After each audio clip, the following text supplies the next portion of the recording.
I'm at the Ubisoft booth in the Shaun White Skateboarding corner with Nick, who's the creative director on the game. And for a skateboarding title, the term creative director has never been as creative as this time, I think, because you've really gone to lengths to make a game that's not your typical skateboarding game.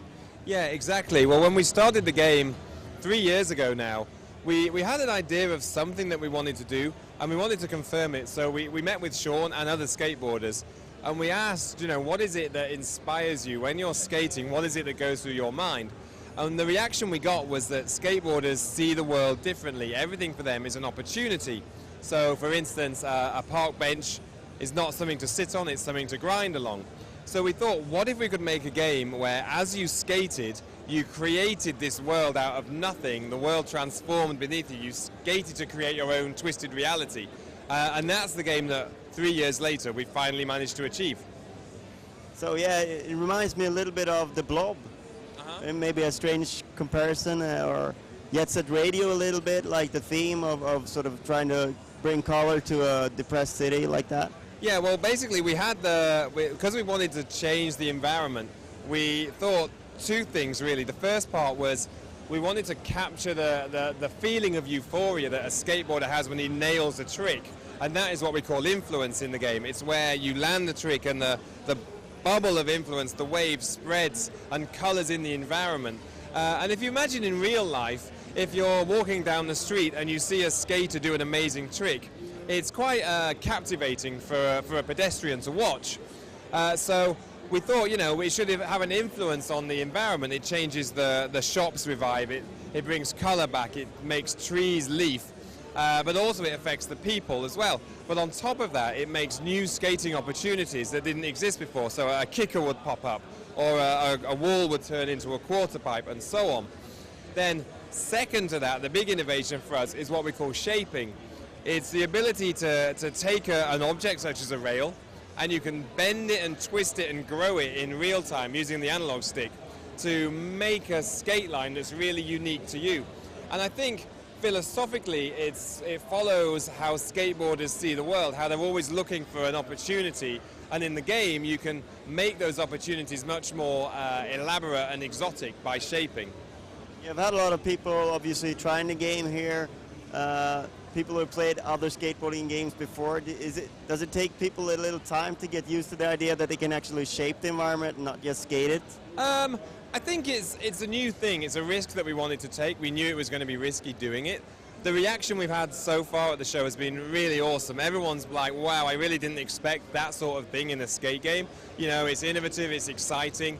They're finding the game accessible, so it's more fun than frustration for them. Yeah, some people it takes a while for them to get their head around the concept, but as soon as they see it, as soon as we demonstrate it, immediately I think people react and go, yeah, I get it, I get why you'd want to do that, and then they start to look at the world in a totally different way, and they start thinking, what if I could connect this to there, and maybe I could use this and go up and get enough, when I come back down I'll have enough speed to go into this quarter pipe, and that will give me the boost to do an amazing vert trick. And you can see it kind of switch on in people's brains and like, oh yeah, I want to link this and connect that and twist it. And by the end, you've got this city that's full of life and colored in, and the whole place is kind of this elaborate, exotic skate park, really unique to that player's experience.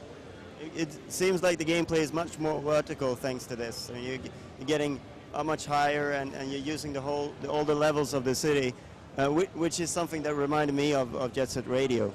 Yeah, well, I'm a huge fan of that game. So, maybe subconsciously it was an inspiration for me, I'm not sure. But for sure, I like games that are creative, exotic, a little bit trippy.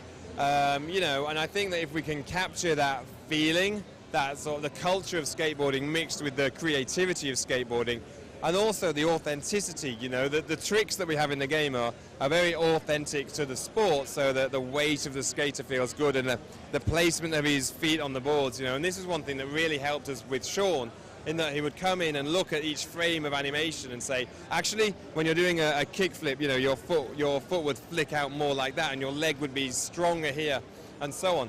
So I think at the end in the game, a player who really understands the subtleties of skateboarding will be able to see all the different tricks and the animations in the game and really identify with each one. So it's still a simulation, although you've taken like the sort of more of a free approach to like reality in that sense. Yeah, absolutely. We have the solid skateboarding base. It's physics driven. Of course, we want to help the player. We don't want the game to be frustrating. But we have that solid base on top of which we have the layers of innovation, the transformation and the shaping. Yeah. And you had no ideas of like making a plastic board for people to stand on? No, we wanted to use the standard input. We thought people were more comfortable with that. Right. Thank you very much for your time. Thanks a lot.